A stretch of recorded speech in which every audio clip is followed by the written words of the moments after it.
आज मराठी राजभाषा गौरव दिन. अनेक लोकांनी आपलं स्टेटस, स्टोरीज या विविध माध्यमातून आपलं मराठीवर किती प्रेम आहे हे दाखवण्याचा प्रयत्न केला आहे. पण वास्तविक फार वेगळंच आहे.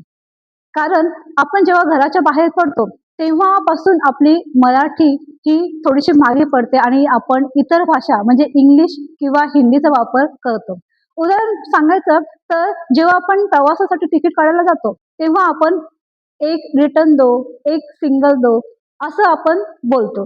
तसंच ट्रेनमध्ये जेव्हा प्रवास होतो, लोकलमध्ये चढल्या-चढल्या थोडा साइड में हो जाओ, असं आपण अनेक वेळा विविध अशी वाक्य वापरत असतो.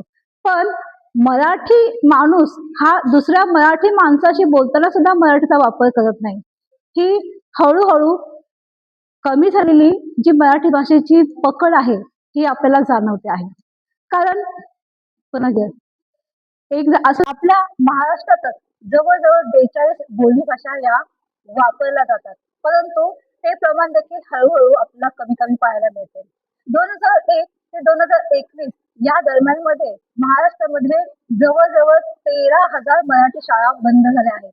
त्याला जबाबदार आपण देखील आहोत. कारण आपण आपल्या मुलांना, आपल्या पाल्याला चांगलं शिक्षण मिळावं म्हणून इंग्रजी माध्यम, सेमी इंग्रजी माध्यम या शाळांमध्ये टाकतो. त्यामुळे मराठी शाळा ह्या हळू कमी होऊ लागलेल्या आहेत.